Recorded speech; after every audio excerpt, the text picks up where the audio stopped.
지도자님, 그 주거용 그 부동산 관련해서는 초보자들이 어떻게 하면 좀 쉽게 투자를 할 수 있을지 좀 말씀을 해주세요. 네, 주거용 부동산 같은 경우에는 꾸준하게 수익을 낼 수 있는지를 파악하시는 게 제일 중요한데요. 화면. 어, 네, 어,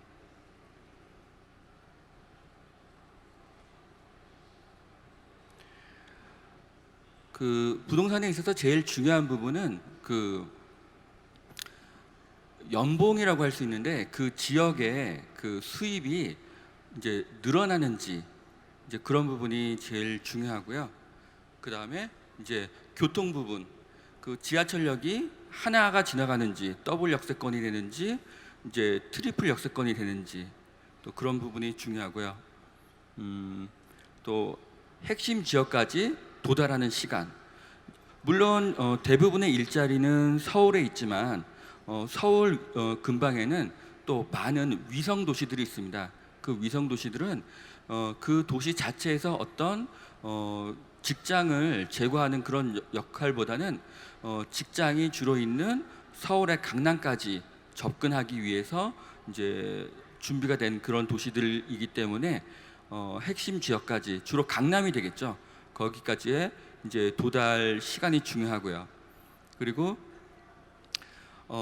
이 도시가 어떤 역할을 하고 있는지 교육, 행정, 기업, 문화, 의료, 쇼핑 이런 것들에 이제 어떤 것들을 감당하고 있는지 이런 부분들이 되게 중요해요. 저 같은 경우에는 서울은 복합 도시기는 한데 슈퍼 복합 도시라고 이야기를 해요. 왜냐하면 다른 광역 도시들도 복합적인 역할을 하고 있어요. 교육, 행정, 기업, 문화, 의료, 쇼핑 이런 역할들을 다 하고 있는데 서울은 그 중에서 가장 강력한 역할을 하고 있다는 거죠. 그래서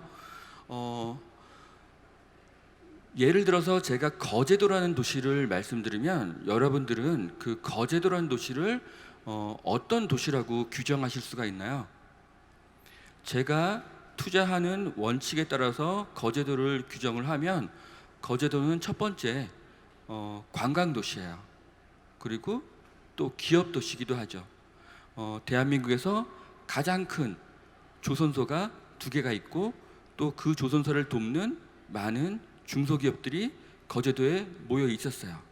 그런데 여러분들도 아시다시피 대한민국의 조선 경기가 굉장히 안 좋아지면서 거제도에 있는 부동산 가격이 하락할 수가 있는 거죠.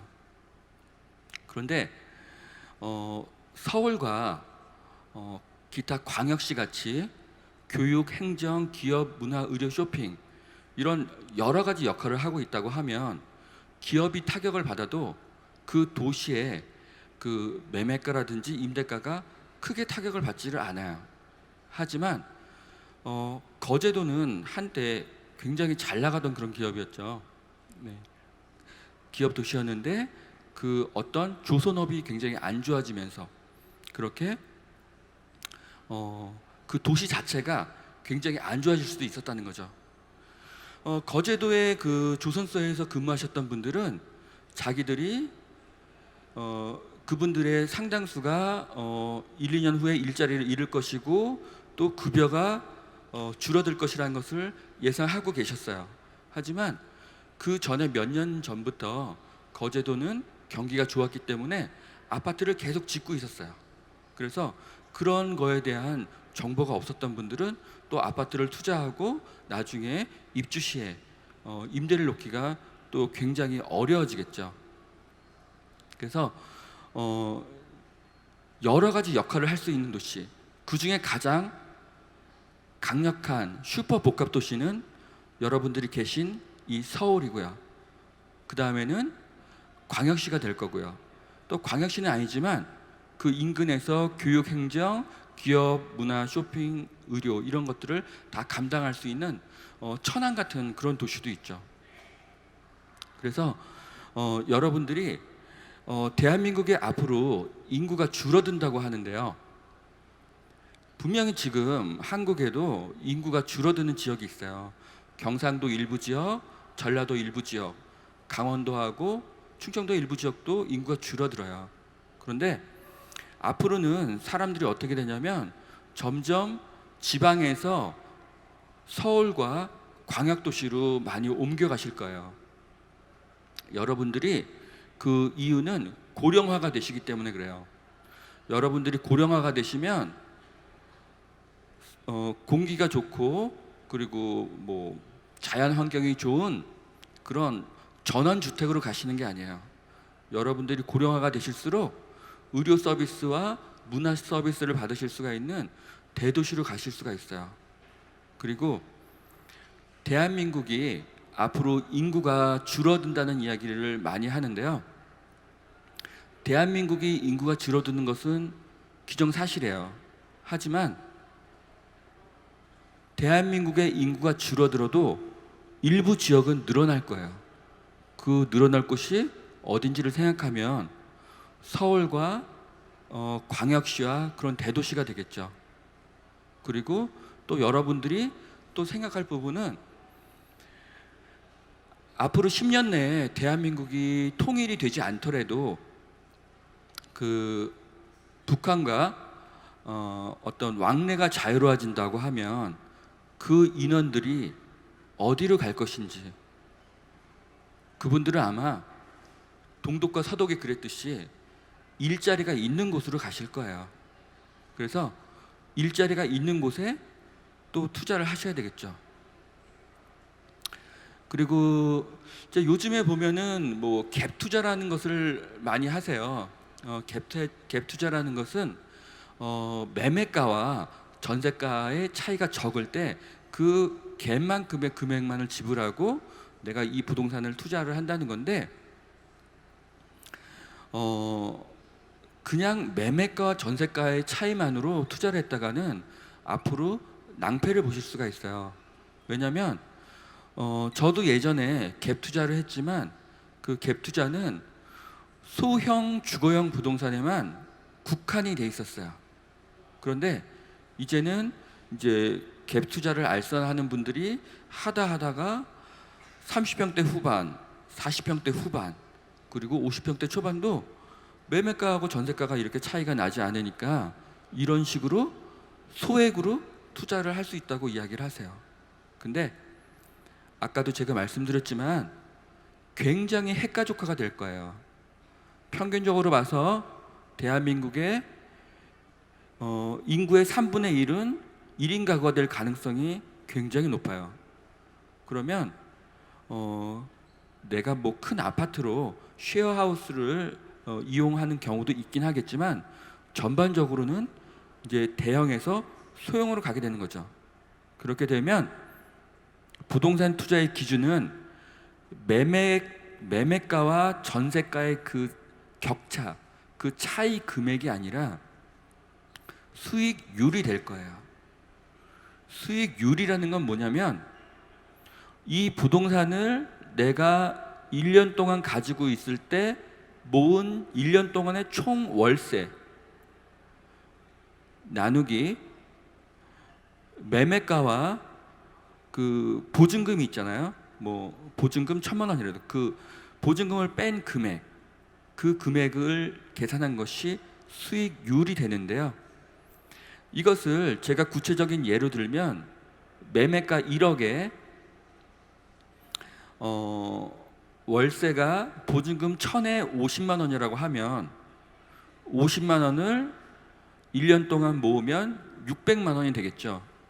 600만 원을 1억이 아닌 실제 투자 금액인 9천만 원으로 나누는 거예요. 600만 원 나누기 9천만 원을 하면 6.6%의 투자 금액이 수익률이 나와요. 자, 6.6%의 수익률이 나온다고 하면 이 부동산은 투자할 만한 부동산일까요? 투자할 만하죠. 네. 이것의 투자의 기준은 뭐냐면 내가 1년 동안 정기예금으로 돈을 맡겼을 때 거기에서 나오는 이자가 기준이 돼요. 자, 지금 여러분들이 정기예금을 은행에 맡기면 이자가 몇 퍼센트 정도가 나올까요? 계속 떨어지고 있는데요. 1.5% 이내로 지금 나오고 있어요. 그런데 제가 좀 전에 그 부동산이 수익률이 6.6%가 나온다고 말씀드렸잖아요.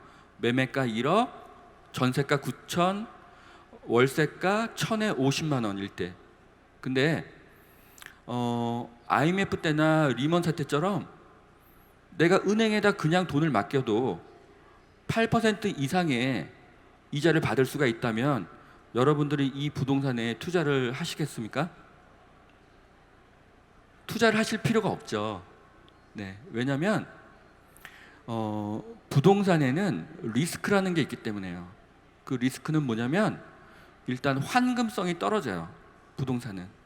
그리고 그 어떤 그것을 관리하기 위해서 나의 노력이 들어갈 수도 있고요.